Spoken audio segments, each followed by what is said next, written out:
Barca ভক্তদের জন্য সুখবর। অনলাইনে বার্সা ভক্তদের জন্য দারুণ একটা সুখবর বেরিয়েছে। জাভি তার সাথে চুক্তি মোতাবেক অন্তত 2025 পর্যন্ত বার্সায় থাকছেন। দিন বদলের আশা নিয়ে 2021 সালের নভেম্বরে বার্সেলোনার দায়িত্ব নিয়েছিলেন ক্লাব কিংবদন্তি জাভি হার্নান্দেজ। গত মৌসুমে ক্লাবকে এনে দিয়েছিলেন লিগ শিরোপাও, কিন্তু এই মৌসুমে ব্যর্থতার বৃত্তেই ঘুরপাক খাচ্ছে বার্সা। গত সপ্তাহে পিএসজির কাছে হেরে চ্যাম্পিয়ন লিগ থেকে ছিটকে গেছে তারা। লা লিগায় রিয়াল মাদ্রিদের চেয়ে তারা পিছিয়ে আছে 11 পয়েন্টে। স্পোর্টিং ডিরেক্টর ডেকোর সাথে জরুরি মিটিংয়ের পর জাভির এই ইউটার্নের নিউজ এলো। জাভি কেন বিদায় বলে দিয়েছিলেন? গত বছরেই জাভির শেষ 4 বছরে বার্সেলোনার একমাত্র লা লিগা শিরোপা জয়ের নায়ক বনে গিয়েছিলেন, কিন্তু জানুয়ারিতে পুরো বিশ্বকে হতবাক করে দিয়ে সিজনের মাঝপথেই জাভি বিদায়ের ঘোষণা দিয়ে বসেন। রিয়াল মাদ্রিদের কাছে সুপার কোপাতে পরাজয়ের পর বার্সা কোচ বলেছিলেন তিনি হতাশ এবং বিধ্বস্ত। অনেকগুলো ম্যাচের ফল জাভির পক্ষে না আসায় জাভি হাল ছেড়ে দিয়েছিলেন। জানুয়ারিতে ভিয়ারিয়ালের কাছে 5-3 গোলে হারের পর দায়িত্ব ছাড়ার ঘোষণা দিয়েছিলেন জাভি। জাভি বলেছিলেন, বার্সেলোনার কোচিংয়ের কাজ নিষ্ঠুর এবং উপভোগ্য নয়, কারণ এখানে সবসময় জিততেই হবে এই প্রত্যাশা থাকে। এখানে তার প্রচেষ্টাকে যথেষ্ট মূল্য দেওয়া হচ্ছে না এবং এর কারণে তার শারীরিক এবং মানসিকভাবে কঠিন ধকল পোহাতে হচ্ছে। কিন্তু তার মানে এই না যে তিনি এই চাপ নিতে পারছেন না, বরং তিনি হতাশ এই কারণে যে বার্সার ইতিহাসের একটা কঠিন অর্থনৈতিক দৈন্যদশায় তাকে দায়িত্ব নিতে হয়েছে।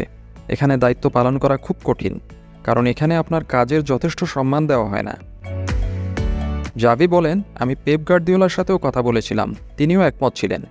এটা আর্নেস্তো ভালভার্দের ক্ষেত্রেও ঘটেছিল। লুই এনরিকেও এখানে কষ্ট করেছিলেন। অথচ আপনার কাজের প্রতিফলন করতে হবে, কিন্তু সব কিছু জিততে হবে, এটাই এই দায়িত্বের চাপ। এটা যেন প্রতি মুহূর্তে আপনি আপনার জীবন নিয়ে ঝুঁকি নিচ্ছেন, ঠিক এমন। এজন্যই বলেছিলাম এটা নিষ্ঠুর কাজ এবং উপভোগ্য নয়। জাভি বিদায় বলার পর কি ঘটেছে? জাভির ক্লাব ছাড়ার ঘোষণার পরেই বার্সার পারফরমেন্স কিছুটা হলেও উন্নতি হয়েছিল। সর্বশেষ রিয়াল মাদ্রিদের কাছে হারার আগে লিগে টানা 10 ম্যাচে অপরাজিত ছিল বার্সেলোনা। সম্প্রতি জাভির বিদায় ঘোষণার কারণে থমাস টুখেল এবং হ্যান্সি ফ্লিকের নাম শোনা যাচ্ছিল জাভির উত্তরসূরি হিসেবে, কিন্তু সবসময়ই আড়ালে এক টুকরো আশা ছিল যে বার্সার লিজেন্ড এর সাথে বার্সার সম্পর্ক এখনই শেষ হয়ে যাচ্ছে না। তবে বার্সেলোনা বি দলের কোচ রাফায়েল মার্কুয়েজের সঙ্গেই মূলত গুরুত্বপূর্ণ আলোচনা হয়েছিল বার্সা কর্তৃপক্ষের। বিবিসি জানিয়েছে 2024-25 মৌসুমে বার্সার পারফরমেন্সের যথেষ্ট উন্নতি না হলে Pep Guardiola, Luis Enrique, Mikel আর্তেতার মতো কোনো হাই প্রোফাইল কোচকে রাজি করানোর চেষ্টা করবে বার্সেলোনা।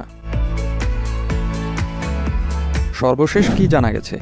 স্পেনের সংবাদ মাধ্যম মুন্ডো ডেপোর্টিভো এবং স্পোর্ট বুধবারই খবর দেয় যে 43 বছর বয়সী জাভি খুব সম্ভবত আরও এক সিজন বার্সায় থাকছেন। এছাড়া বিবিসি, 90 মিনিট সহ আরও বেশ কয়েকটি আন্তর্জাতিক গণমাধ্যমও এ নিয়ে নিউজ দিয়েছে। জাভির ভাই অস্কার, জাভি এবং স্পোর্টিং ডিরেক্টর ডেকো জরুরি মিটিংয়ে বসেন একসাথে এবং এরপর সবাই মিলে বার্সা প্রেসিডেন্ট হুয়ান লাপোর্তার বাসায় যান। সেখানেই ফলপ্রসূ মিটিংটি হয়েছে। হয়তো আজ বৃহস্পতিবার লাপোর্তা এ বিষয়ে আনুষ্ঠানিকভাবে ঘোষণা দেবেন।